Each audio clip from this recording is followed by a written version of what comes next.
मैंने तो जब भी जॉब करने का कहा तुम दोनों को बहुत बुरा इस वक्त मुझे तुम्हारी बहुत जरूरत है। लगा। तुम ये कहना चाह रहे हो कि वो बहुत पढ़ी लिखी और मैं जाहिल? मैं बहुत अकेला हूँ इस टाइम, प्लीज। इस यहाँ पे क्या कर रही है?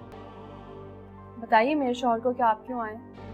इस घर दोस्तों ड्रामा सीरियल आपा शबीब के आने वाले एपिसोड में आप लोग देखने वाले हैं। ये ड्रामा बहुत ही इंटरेस्टिंग बन चुका है। अब शबीब तो किसी कीमत पर कश्यप को नहीं छोड़ने वाली और दोस्तों उसका जीना हराम करके रखेगी। हालांकि उसने अपना क्लिनिक खोलकर कश्यप को ये दिखा दिया कि मैं सब कुछ कर सकती हूँ और मेरे पास काफी सारे पेशेंट भी आते हैं। लेकिन दोस्तों बहुत ही जल्द ये क्लिनिक बंद हो जाएगा जब ये चीजें पुलिस वालों को पता चलेगी कि इस डॉक्टर के पास कोई भी डिग्री और सर्टिफिकेट नहीं है। तो दोस्तों वो उसकी क्लिनिक सील कर देंगे। लेकिन फिलहाल शबीब को कुछ पता ही नहीं है कि उसके साथ आगे क्या होने वाला है। वहीं दूसरी तरफ दोस्तों अगर हम कश्यप और बारी की बात करें तो बारी तो कश्यप का बहुत ख्याल रखने लगता है और ये सब देखकर कश्यप बहुत खुश होती है। कश्यप को ऐसा लगता है कि उसके साथ अब उसका शौहर बारी खड़ा हुआ है।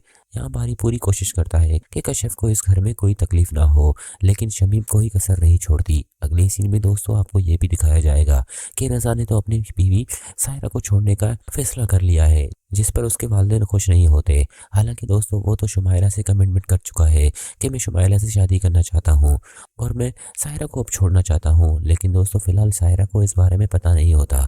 जब सायरा को इल्म होगा तो बेचारी टूट जाएगी। वो तो रजा से बहुत मोहब्बत करती है, लेकिन रजा उसे धोखा दे रहा है और धोखा देकर शुमायरा से शादी करेगा। लेकिन ये सब वो होने नहीं देगी। अगले सीन में दोस्तों आपको ये भी दिखाया जाएगा कि रजा को बिजनेस में बहुत बड़ा नुकसान होगा, क्योंकि वो फिलहाल तो इस तरह की डील्स कर रहा है। जब वो सायरा का दिल दुखाएगा तो दोस्तों उसके साथ भी बहुत बुरा होगा। यहाँ पर रजा तो सब कुछ अपने हिसाब से कर रहा है कि उसे लगता है कि मैं सायरा को छोड़कर शुमायला से शादी कर लूंगा तो सब कुछ ठीक हो जाएगा, मेरे वालिदैन भी मान जाएंगे। लेकिन ऐसा होगा नहीं। अगले सीन में दोस्तों आपको ये भी दिखाया जाएगा कि कश्यप बार बार शमीम के सामने आकर बात करती है और कहती है कि आप मुझे जीने क्यों नहीं देती, आखिरकार जो भी बारी करना चाहता है आप उसे क्यों रोकती टोकती हैं, इतनी अच्छी जॉब थी उसके बावजूद भी आपने उसे मना कर दिया, आप हम दोनों को छोड़ क्यों नहीं देती। लेकिन यहाँ पर वो शमीम कहेगी अगर मैं तुम्हारे हाल पर बारी को छोड़ दूं तो बारी बिल्कुल ही तबाह हो जाएगा और ये सब मैं नहीं चाहती।